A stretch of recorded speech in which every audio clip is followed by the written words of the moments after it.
جو رمضان میں مرتا ہے اس کا حساب کوئی نہیں، اس کا حساب چل بھائی چھٹی کر۔ ایک آدمی کہنے لگا تو کیا رمضان کے بعد پھر شروع ہوتا ہے؟ میں نے کہا اللہ جیسا کریم شہنشاہ وہ ایسا نہیں ہے کہ ایک دفعہ معاف کر کے آ کے چل ہوں دوبارہ آ جائے۔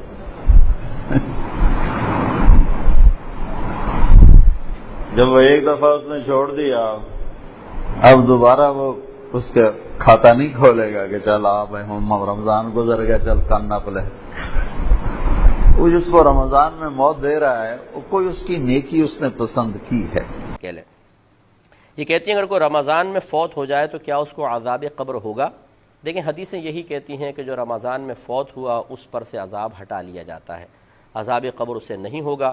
اب بعض اوقات ایسا ہوتا ہے کہ کوئی بہت زیادہ گنہگار ہیں معروف، وہ رمضان میں فوت ہو جائے تو ہمارے لوگ وہی بات کہ وہ سمجھتے ہیں کہ شاید اس کی کثرت سے گناہ کی وجہ سے، اعلانیہ گناہ کی وجہ سے اللہ تعالیٰ پر یہ ایک ایسا اثر مرتب کر چکا ہے کہ اللہ اس سے ناراض ہو چکا ہے اور اب اس کی بخشش مغفرت ہو نہیں سکتی۔ اب جب اس قسم کی حدیثیں ذکر کی جاتی ہیں جی رمضان میں اگر کوئی فوت ہو جائے عذاب قبر نہیں ہوگا، بولتے ہیں کہ یہ کیا بات ہوئی، ساری زندگی گناہ کر رہا ہے پھر بھی کچھ نہیں ہوگا۔ تو بھئی آپ کون ہوتے ہیں؟ آپ کی جیب سے کوئی پیسے نکال رہا ہے وہ، یا آپ کی کوئی پراپرٹی اس نے قبضے میں لے لی ہے، یہ اس کا معاملہ ہے، اس کے رب کا معاملہ ہے، آپ کو کیا تشویش ہے؟ بلکہ اس طریقے سے اللہ تبارک و تعالی کی تقسیم پر اعتراض کر کے آپ گناہگار ہوں گے۔ آپ نے نیک عمل کر کے کون سا کمال کر لیا ہے؟ یہ آپ کا کمال نہیں، یہ اللہ تبارک و تعالیٰ کا کرم ہے کہ اس نے آپ کو بے شمار گناہوں سے بچایا ہوا ہے، تو یہ ہمارا کوئی کمال نہیں ہے۔ اس طرح اس شخص نے اگر گناہ کیے ہیں تو اللہ تبارک و تعالیٰ نے اپنے عدل سے اسے نفس و شیطان کے حوالے کر دیا اور لڑنے کا موقع فراہم دیا، وہ شکست کھا گیا، اور آپ کو اللہ نے اپنے فضل سے نفس و شیطان کو مغلوب کر کے عبادات کی توفیق عطا فرمائی۔ دونوں جگہ، ایک جگہ عدل ہے ایک جگہ فضل ہے، لہٰذا ہمارا کوئی کمال نہیں ہے۔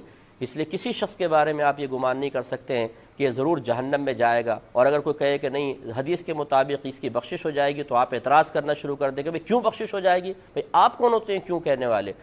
یا آپ اگر یہ کیا یہ کہنا چاہتے ہیں کہ معاذ اللہ ثم معاذ اللہ پھر تو یہ ناانصافی ہوگی کہ میں نیک عمل کر رہا ہوں وہ گناہ کر رہا ہے، وہ بھی بخشا جائے میں بھی بخشا جاؤں؟ یہ تو اللہ تعالیٰ کی ناانصافی ہے۔ آپ کون ہوتے ہیں حکم لگانے والے اللہ تبارک و تعالیٰ پر؟ اس لیے وہ کتنا ہی گناہ گار اور پاپی ہو، ساری زندگی شرابیں پیتا رہے، ساری زندگی زنا کرتا رہے، اللہ تعالیٰ اس کے بندے کا معاملہ ہے۔ ہو سکتا ہے وہ شخص ایسی توبہ موت سے پہلے ایسی توبہ کر چکا ہو کہ اللہ تعالیٰ اس کی سارے گناہ بخش دے، بغیر توبہ کے بھی مر گیا لیکن اللہ تبارک و تعالیٰ نے اس کو رمضان میں موت دے دی، اور کسی نے اس کے لیے دعا کر دی، اللہ تعالیٰ اس کے وسیلے سے بھی اس کو بخش سکتا ہے۔ میرے آقا صلی اللہ علیہ وسلم نے ارشاد فرمایا کہ میری امت گناہوں سمیت قبر میں جائے گی اور مغفرت شدہ اٹھے گی، اور اس کی وجہ بیان فرمائی لوگوں کی دعائیں مغفرت کی بنا پر۔ یہ شرح الصدور کے اندر یہ حدیث پاک موجود ہے۔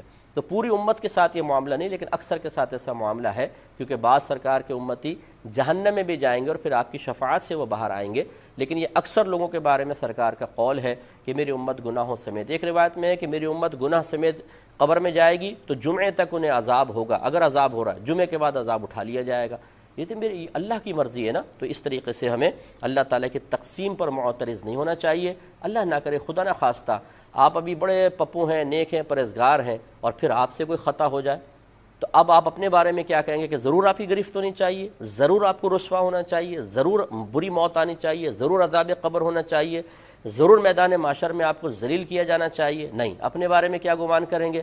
اللہ تعالیٰ بخش دے تو اس کی مہربانی ہے، تو بس یہ دوسرے کے بارے میں رکھیں، وہ ہمارا مسلمان بھائی ہے یا بہن ہے، اگر ساری زندگی گناہ بھی کرتے رہے اس نے ہمارا تو کچھ نہیں بگاڑا، نہ اللہ کا اس نے بگاڑا ہے، ہاں اپنا بگاڑا ہے، اب اللہ کی مرضی ہے چاہے تو بخش دے۔ اس طرح کسی کو مایوس کرنے کی حاجت نہیں ہوتی ہے، نہ اس طرح کی سوچ بنائیے۔